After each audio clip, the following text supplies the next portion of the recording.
เห็นแล้วพี่น้องเอ้ยโอ้ยเฮาว่าสิเศร้าหาเลยเด้ลงมาไปเห็นกันกองโยกนี่เฮ็ดดิว่าสิเศร้าหาเลยโอ้ย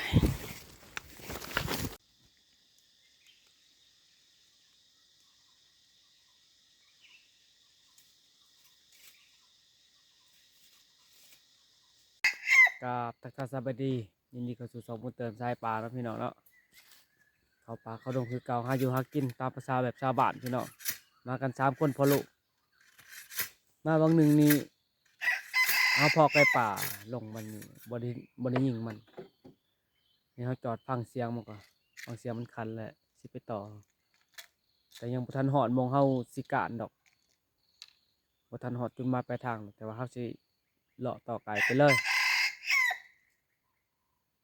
โอ้คันอยู่ผู้ไก่เลยเข้าไปพะยัญชนะพี่น้องมันไปไกลคันตามทางแค่นี้เพราะว่าแถวนี้สร้างป่าหลายอย่าลืมเข้าไปติดตาม Facebook ด้วยเนาะผ่านป่าพาลุยเป็นภาษาไทยเด้อพี่น้อง เห็นแล้วลูกตัดน้ำบ่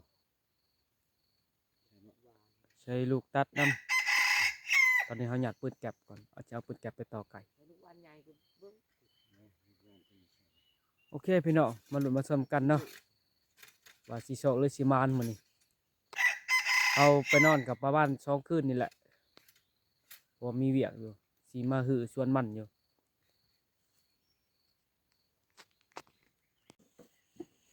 โคมเทือนหนึงเขาชิได้แยกกันได้พี่น้องเลยแยกกันไปแล้วบัด เก่งนะเอามือ ให้ ไหลอยู่เด้อ น้องชายครับอันอีพอแหละครับโดยไปถ่ายอยู่แคมป์เก่าเฮาส่วนข้าพเจ้าเองสิเลาะห้วยขึ้นไปใส่ชั้นภูตัดไปใส่อ่าภูอันโตที่ว่าเขาสิไปเบิ่งภูฮ้อนอีกอย่ามันเข้าพี่น้องเพราะว่าเขามาสุก่อนได้ฮ้อนตัวหนึงแต่ตัวนี้สิไปจอบอีกภูหนึงพี่น้องแต่ตอนนี้เขาสิไปลัดเสาออกไปพุ่นเลยเพราะว่าเขาออกแต่บ้านกะ4 โมงเช้าพี่น้องตี 4อย่าลืมกดไลค์กดแชร์เด้อพี่น้องพังไทยเนาะอันนี้ก็สิปันเข่าจักหน้อยอยากกระเพาะขึ้นพี่น้องบ่อยากสบายเนี่ยปะได้เป็นไข้เนี่ยแล้วก็เลยกินยาใส่มื้อเช้าอยู่บ้านก็อยู่ละละพี่น้องก็เลยมาอยู่ก็บ่มีเงินใส่โอ้ปีนี้ครับคันแห้งอะเลยเงินสิใส่ก็บ่มีพี่น้องเลยมาหานอนป่าก่อนพักสมองก่อน น้องโมมเหรอ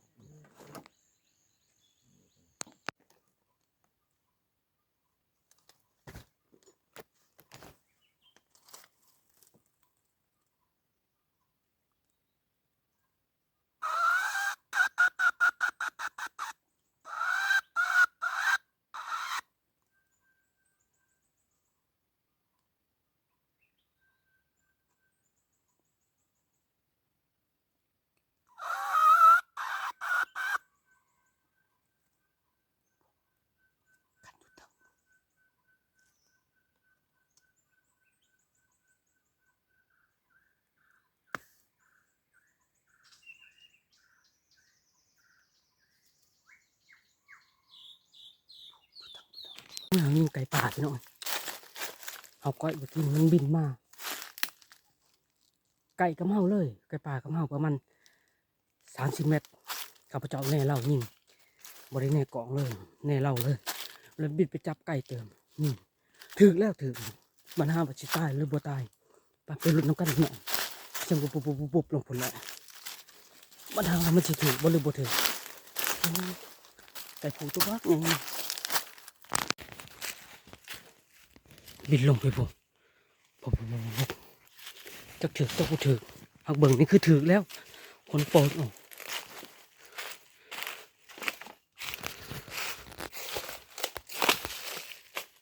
โอ้ยตายบ่เนาะแล้วบ่เห็นพี่น้อยไก่ป่าตัวยิงวงหนึ่งนี่นะโอ้ยิงเผาเนี่ยมันบินไปจับไก่เติมจับลำไม่สอดเห็นแล้วพี่น้องเอ้ยโอ้ยเฮาว่าสิเศร้าหาเลยเด้ลงมาไปเห็นกันกองโยกนี่โอ้มาแล้วพี่น้องเอ้ย มาแล้วเด็ดๆว่า ว่าสิเศร้าหาเลยโอ้ยโอ้เกือบบ่ได้พี่น้องเอ้ยมาเขาจับปืนว่าสิเศร้าเลยได้สิยางไปต่อได้อมันเด้โอ้มันพี่น้องมันไกลเติบพอยิงเรียบร้อยFX ไทย FX ไทเกอร์พี่น้องเอ้ยเรียบร้อยแล้วมันแล้วจับไกลเติบพี่จับ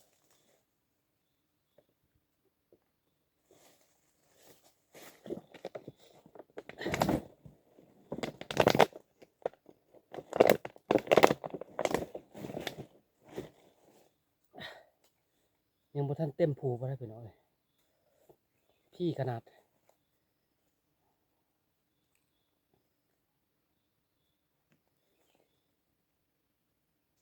สุใช้มีหมักให้พี่น้องบ่หมักให้ก็หมักละปับไม่กินหมักละปับนกเป่าเหาะวูบวูบอยากไปหาเบิ่งพวกไม้มาแล้วไปเห็ดเพิ่น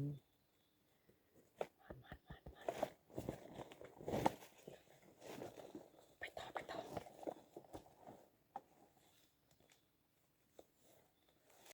ของหมักให้พี่น้องของหมักให้ลิงเข้าประมาณ10 ปลายหรือ20ลิงมันอยู่ในทางลิงตะไคร่ป่าไม่ยินบอกเสียงน้องได้ยินบ่แต่เราท่ายิงลิงตัวใหญ่ๆอยู่ตัวน้อยเห็นลายอยู่แต่บ่ยิงท่ายิงตัวใหญ่พี่น้องมาลุ้นกันเนาะมาลุ้นกันสิได้จักตัวเฮาว่าสิยิงลิงพี่น้องบ่ได้ยิงซ้ำมันออกหมดสำเทนเฮาเหลือแต่นกเป่าตอนนี้เขายิงตกตัวหนึ่งนะผมตกก็ตกลงป้อสั้นเลยพี่น้องลงไปเอาอยู่หลุมไปเลยจักสิเห็นหรือบ่ไปลุ้นกันพี่น้องไปเก็บนกเป่าแล้วก็ผู้แลเลาะไปใส่หูฮอนแล้วลงไปใส่แคมป์เขาอยู่พอกับน้องชายถ่ายอยู่แคมป์ไก่ป่ากับ3-4ตัวอยู่นี่เขาก้อยมันบ่เขามันตื่นหมูลิงนะลิงโดดคำโดดลิงประมาณ10 ปลายตัวมีตัวหนึ่งบักไงเอาบดยิงมันพี่น้องไปลงไปเก็บนกมันกินมังไห้ใหญ่ไงเลยมังไห้สัตว์กินจนแป้งมันแต่ลงป้าตกมังไห้ใหญ่มือแรงเอามาพกนี่แล้วมือแรงสิมากับน้องชายให้น้องชายเป็นผู้เก็บมาเป็นผู้ยิงปุ๊ตกหลุมปุ๊สั่นมาสั่นว้าวซึ่งกกตัวนี้ลงไปปุ๊เมื่อยไปหน่อยเขาหลีกันมงเชียงจักเขาตีว่าเขาสิเลาะสันพูเลยเวลารถปอดเขาอยู่กลางทางเลยเชียงจักก็วุ่นเขาเลยหลีกลงมาห่วยสัตว์ขึ้นโน่นตัวนี้ไปใส่หูฮอนแล้วก็ลงแคมป์ยังบุทันวิทย์โน่นใช่ไหมน้องว้าเมื่อยยิ่งแกป่าก็บุถึกมันมากินก้อยแล้วมันแลนตานั่นทางแลนมาเลยแลนมาใส่ปืนเลยโลขมั่งอะไรปืนกับอันไก่กับบ่ได้หา3 เมตรคุ้งกระโตปั๊บมันเห็ดเขาจะไม่ว่าเมื่อยเลยบืนขึ้นบืนลงพบอันลีกอันจักรถเขาน่ะไม่ใช่ตัวไปกันอยู่เผาหน้า โอ้มันเขาระดับ10 ปลาย20ลิง 7-8 โมงพูดหาจุก6 อัดครับ นกเป่าได้ดู40-50ยิงตัวได้ตัวเดียวเขาแตกปรับลิงจะมีเขาเคยทำบ้าเขาได้กกนะเนื้อ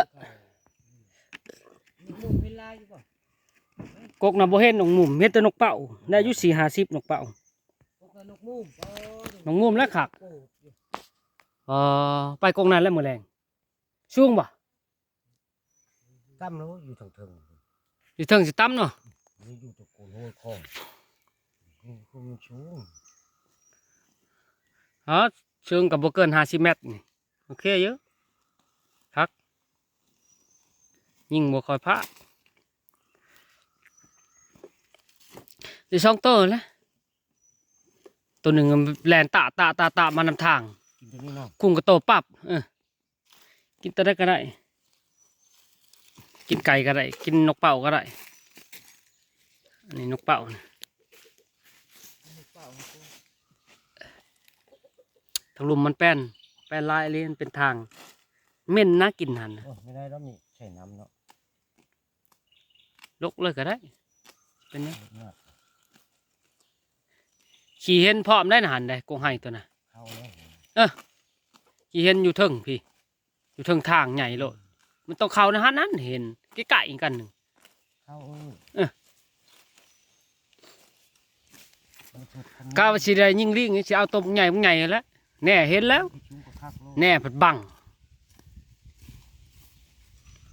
หอนเข้านี่ผมอยู่พก มังไห้อันมันใหญ่เลยเนาะมังไห้น่ะเนาะ ใหญ่ ปอทุ ผมอยู่เข้าหน้านี่อัดไว้ เขากิน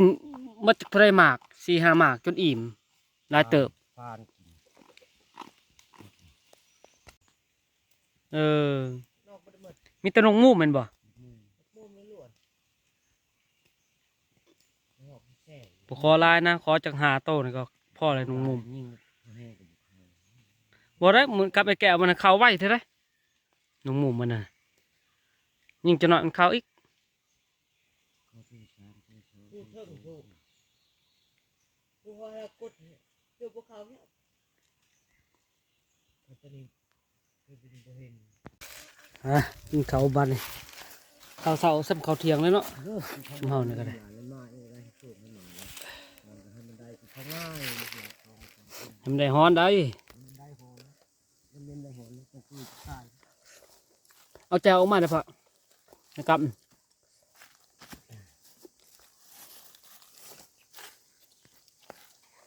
อืม นี่ฟังนอนน้ำนอนล้างมือครับ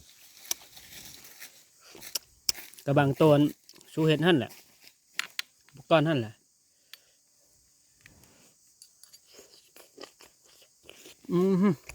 ครับไปก่อยกับปลาไปก่อยพี่น้อง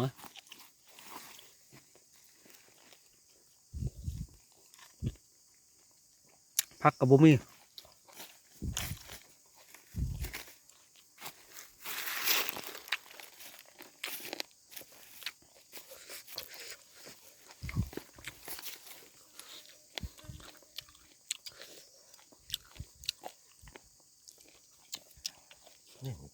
ถือเป็นกับไปเฉยได้มาช็อกเลยแล้ว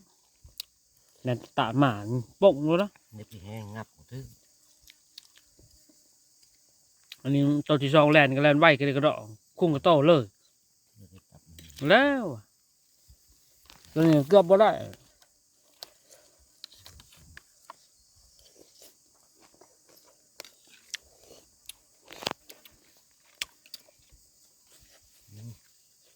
โอ้ชีบางไง ลูกปืน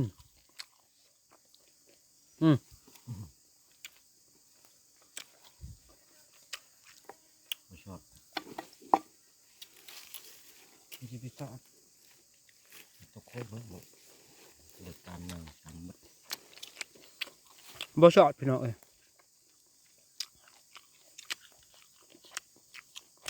ลูกเบอร์2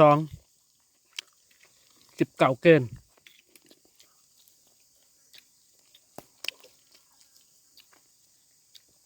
ยิงไก่ลายมันบ่อยากชอดนะ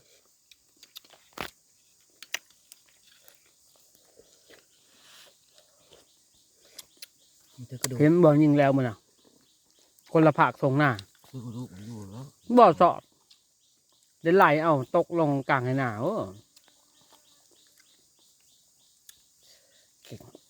แจงใส่อันผักกูดสดน้ำ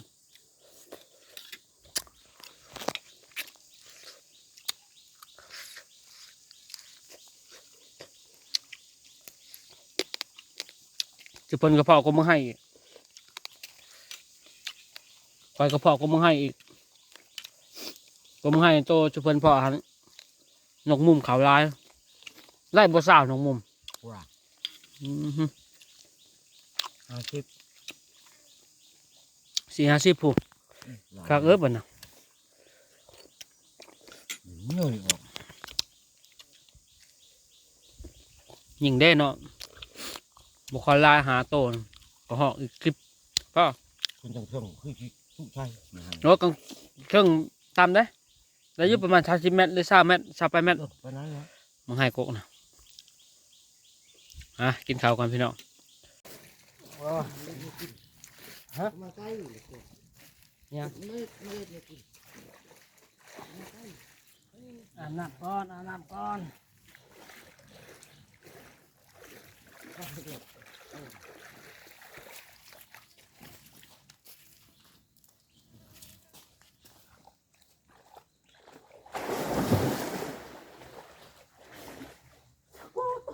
เย็นขนาดเลย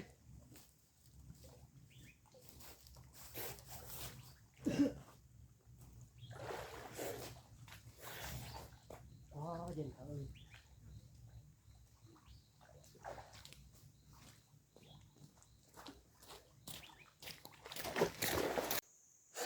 ตอนนี้เขาคาดการณ์ว่าฮ้อนมันต้องเข้าหูพี่น้อง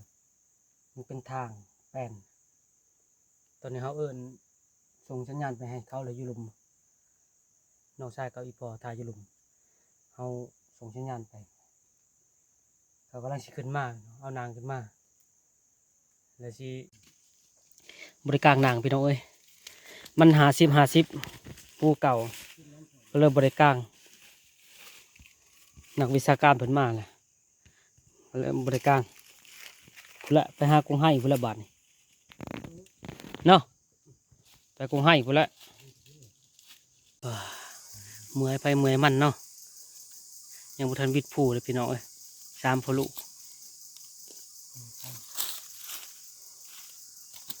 ตอนนี้ก็ได้เวลา3 โมงอย่างพี่น้อง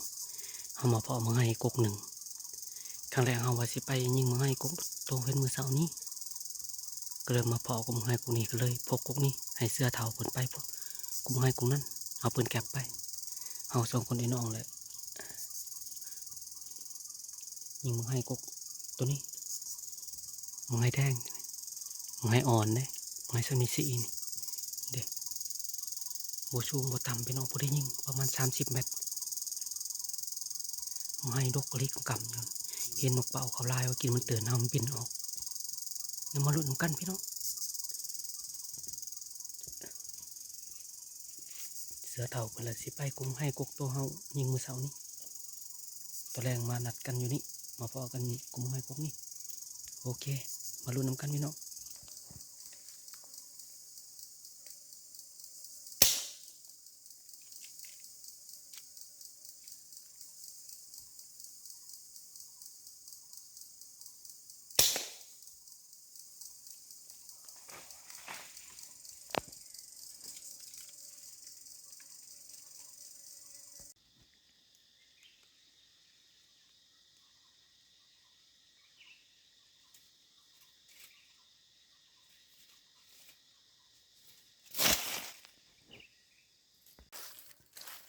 ขำนะพี่น้องเลยโอ้สีหนาวๆกิ่งเงียบมาถือไข่บ่ถาเสื้อเถายังบ่มาพี่น้องมาพบกระมงใหม่ตัวนี้ก็ยิงนกเป่าผ่า3 บาทตก4หาเห็น3บ่เห็นตัวหนึ่งเห็น3 ตัวหนึ่งบ่เห็นมันอยู่พี่น้องมันถ้ารอลุ่นเสื้อเถาบางหนึ่งนี่ก็หอกเข้าแต่ว่าเฮายิงนกเป่าก่อนเดี๋ยวว่าเพิ่นสิแลนเข้าอีกก็หอกแลนออกเลยพี่น้องก็หอกตัวเดียวฮะดังนานละของพื้นลายๆดังใช่หรอเลยน้ำกินก็หมดพี่น้องสิได้ลงห่วยพุ่นละถ้าอีพอมาก่อนถ้าเสื้อเถาเพิ่นมาเพิ่นสิได้ยังเสียงปืนเพิ่นโป่งปากได้3-4 บาทพูดไพ่อันเสื้อเถาเพิ่นมาอะไรได้ น้ำกินหมดเนาะ น้ำกินก็หมดเนี่ยเอ้ามีทั้งฟูบ่เนี่ยเฮ็ดได้สิลงหัวพุ่นละเมื่อยเลยสิมีเมื่อยเนี่ยกูก็ได้เป็น10ก็เหาะนะอ๋อกันได้ชมตูตัว3พัด จักกิโลหา อ๋อ นี่คือชามบาท หูจักนี่เฮาไปผู้กกตัวผู้ก็ดีเด้ กันนี้เป็นโทษโอ้ลิงใหญ่เข้าก่อน หั่นนะลิงใหญ่เขาก่อน เข้าทางทางเข้าไปที่แหละ อ๋อ ทางเงี้ยเข้าทางลุ่มเนี่ยโกโกไม่ตายให้ให้ สัตว์เข้าอีหลีได้กลมให้ตัวนั้นได้เฮากะว่าสิได้ยิงนกหลายยิงกระหอกหลายหมู่นี่ก็ฟัดกระหอกเข้าตัวเดียวก็มื้อแล้วเฮายิงนกเป่ามันออก ลายก็หอบไปชิป บ่โทมื้อเช้าเข้าแค่นี้เนาะ เขาต่ำ อืมคือว่าสิปืน4-5 บาทนะ คนละ3 บาท 3 บาท3 บาท3โต บาทจะวินหาไม่เห็นเลยตกลงข้างในแล้วอันนี้ก็ดีเลื่อไปบาทที่สอง บ่แม่นมันตกมันชั้นได้บ่มันตกได้ ตกที่มัน ใช่ผลงานเพิ่นโอ้มาในเด้พี่น้องเพิ่นก็ได้ เห็นว่า เออ ตัวไปยิงนั้นมืออื่นเลยลีคักๆเลยลีใหญ่มันไต่คอน ลีกคักๆแล้วนี่ผลงานวันนี้พี่น้องเอ้ย3พอลูกได้จำนี้แหละ1 2 3 4 5ซุมเฮา2คนเอ้ยน้องได้5แต้มนกเป้า4นกสไลด์1เป็น5เสือเฒ่าเพิ่นแหละได้2แต้มพี่น้องได้ก็หอกมานอยู่ได้เพิ่นก็ยิง3 บาทตกมา3 บาทตัวหนึ่งหาบ่เห็นเพิ่นว่ามันสั้นพอได้หมองหันก็หอกเขาเป็น10ทางเพิ่นเฮาพอบ่ได้ไปเสียกกนะเฮาได้เผากกนี้เห็นกกนี้มื้อเช้าเฮาสิไปต่อไปลุยกกนั้นเพื่อให้เพิ่นได้เผากกนี้ก็ลิงเข้าก็หอกเขากันตอนเช้าตอนแรกเห็นมันเข้าตัวเดียวเฮาก็เลยบ่ได้ยิงนกเป่าผลงานมื้อนี้แหละพอได้แจวได้จุได้พี่น้องเอ้ยนี่พอได้ลาบมันไหลได้หลายกับจาก10ป้ายกับพอได้แบ่งขายให้ปันไก่เคลื่อนเคียงกันแหล้วแบ่งขายพอได้ซื้อเป็นแป้งนัวพี่น้อยอยู่บ้านก็อยู่แล้วล่ะบ่มีเอาเงินที่ซื้อเป็นแป้งนัวตอนนี้เขาปิ้งไก่เขายังเหลือครึ่งหนึ่งเด้เช้าได้ไก่ป่าตัวหนึ่งเด้ปิ้งไก่แซ่บๆพี่น้อยหาอยู่หากินแบบชาวบ้านอยู่บ้านเฮาก็หากินแบบนี้แหละพี่น้องเอ้ยความสุขเนาะเบาพื้นแบบความหมักเลยพี่น้องเอ้ยแต่เก่าก็คือว่าแหละพูดแหละไปหาเงินหาคำอยู่เมืองไทยก็พอได้ใส่ได้จ่ายอยู่พี่น้องเอ้ยแต่เฮาก็เนื่องจากว่าบ่มีผู้ใดอยู่ในเฮือนยามมีให้เห็นหน้ามันก็ยากพี่น้องเอ้ยบ่มีผู้เฮ็ดเวียกเฮ็ดงานน้องสาวกับน้องชายเพิ่นก็ไปหาเงินทั้งประเทศไทยทั้งประเทศไทยก็บ่แม่นตั้งเว้าดอกพี่น้องเอ้ยดียอมรับว่าดีแต่เฮาแล่นไปนี่ก็พอได้เก็บได้โฮมอยู่ได้พี่น้องเอ้ยไปหาเงินทางบ้านเพิ่นก็ได้ตอนนี้เสื้อเฒ่ากับน้องชายลงไปตักเอาน้ำเพราะว่าเฮาบ่ฮู้เส้นทางลงไปเพิ่นฮู้เพิ่นเลยลงไปเอาเฮาเลยถ่ายอยู่นี่ก็บ่อยากสบายแน่ถือไข่เนี่ยพี่น้องจะได้กลับมาลุ้นมาชมกันเนาะพี่น้องเนาะมื้ออื่นมันสิได้จักแต้มร่วมกันอย่าลืมเข้าไปกดไลค์กดแชร์กดติดตามเลยเนาะพี่น้องกด Subscribe เนี่ยเป็นกำลังใจให้กันเด้อ FC ฝั่งไทยแล้วก็ฝั่งลาวเนาะ FC เก่า FC ใหม่ใจมักเห็นได้พี่น้องเอ้ยเนาะ ใกล้เก้าเลยนะให้อยู่ดีมีแห้งที่เขาเล่นน้ำลูกน้ำหลานได้ ให้มันได้สัตว์ใหญ่ได้ โอ้ยได้ให้มันได้มันอื่นได้ชมฮักชาหรือเปล่า ปิดเบิดรถไฟเชื่อมเจ้าเปิดอันเดียวก็พอแล้วปีนไก่พี่น้องเอ้ยปีนไก่ป่ามันก็แซ่บแล้วกินข้าวกันเด้อพี่น้องเด้อขีดออกมา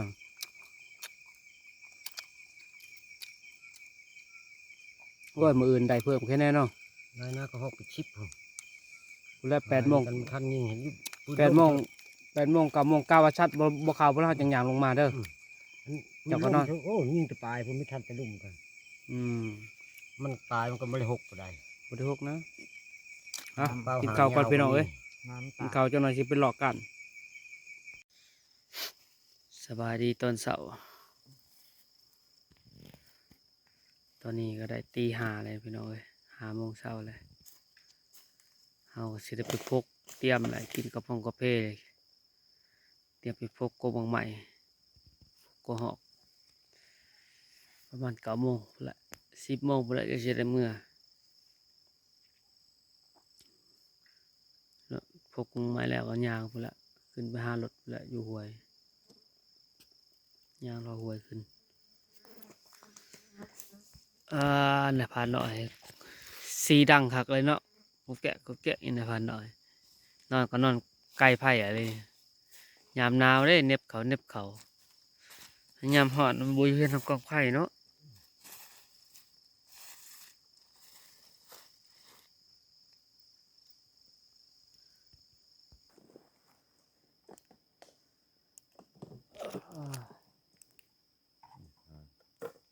เอาแล้วป่ะ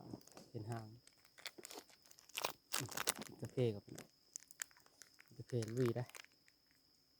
ลุยต่อได้9 โมง 10 โมงเราจะได้เมื่อซีช่วยเอาก็ได้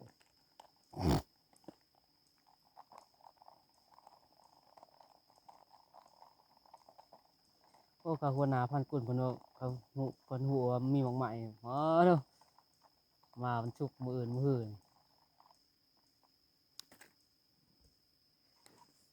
โอ้ย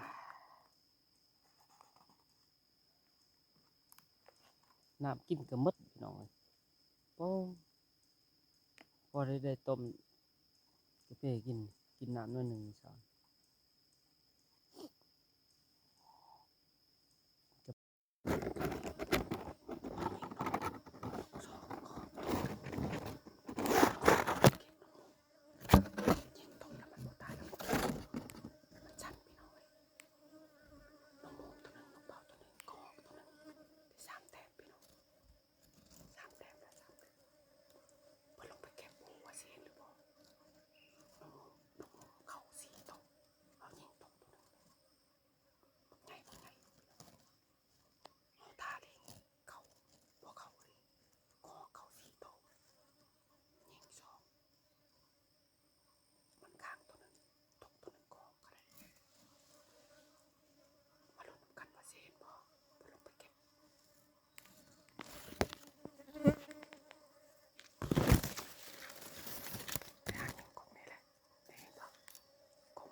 ขึ้นมาแล้วโอ้ว่าสิเห็นหรือบ่พี่น้องเอ้ยขอคำน้องมุม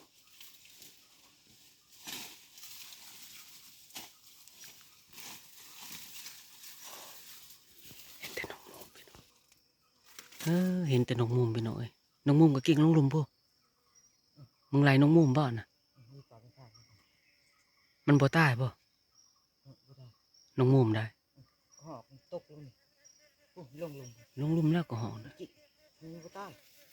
ตายก็ห้องยิงเสียหัวมึงไปใช่เสียหัวตายเข้ามาไว้เข้ามาไว้เดี๋ยวน้องมุมตัวหนึ่งพี่น้องเอ้ยบ่ตายมาแล้วพี่น้องมาแล้วได้น้องมุมพี่น้องได้น้องมุมขอกับน้องเบายังบ่ได้เก็บน้องชายลงไปเก็บน้องมุมมาของบ่เห็นพี่น้องเอ้ยยังขอกับน้องเบานั่งเบิ่งนั่งโอ้ยเมื่อยได้อพี่น้องเอ้ยลงไปหานกเป่าก็บ่เห็นซ้ำปกเลยเห็นแต่กระหอกพุ่นนกเป่ามันตกไปทั้งพุ่นแหวป้ายแต่ผมตกเลี้ยงลงไปนี่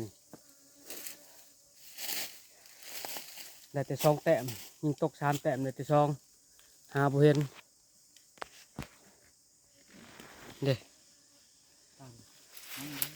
หาหมดตายโอ้ได้2 แต้มนี่ตั้งแต่5 โมงเช้าจนหอด7 โมงไปกบหมองใหม่ตัวเขายิงเมื่อวานนี้เชื้อเท่าทาอยู่หันยิงกระหอกบ่กระจอนบ่หรือกระหอกเนี่ยหาว่ากระจอนมันไหลกันกระจอนนี่แหละอันกินนั่นน่ะโอ้ยกี่เดียวว่ายิงผ่านอันนี้แลนเจาะคือผ่านเนาะไปเตรียมลง เป็นเลือดเส้นหัน เฮ้ยยิงนกเป่าตกหาบ่เห็น6มันเข้าหากับบ่ได้ชั้นกับชั้นข้างเมืองพุ่นเมืองใต้ผู้ นี่ไม่เห็นเนาะ ลิงตัวหนึ่งก็บ่เห็น โอ้ยลายก็หอกลาย ยิงก็หอกตัวหนึ่งบ่ตก บ่เห็นหัวมันก็แน่สิเอิกจักถึกตัวใดมันจะเทิงงาใหม่พุ่นโอ้ยตายแล้ว วันนี้นะนี่ก็หกตัวหนึ่ง ก็หอกตัวเดียวหั่นแหละนี่ตั้งแต่เมื่อวานก็ตัวเดียว คันหนึ่ง บ่เห็นเหลียงเนาะไปเตรียมลงได้บ่นี่ พี่เกี่ยวนี่ เข้าอยู่บ่นกเป่าน้องมุมเด้ เข้ามันห้อง บ่เข้าเนาะ มาให้โยวิทมา แล้วนกเข้าแล้วหน่อย แล้วเหรอ ยิงตกมันแหละได้เพิ่มอีกแต้มพี่น้องเอ้ยโอ้หอดเทือนแล้วก็ผลงานอีหันในทงนี่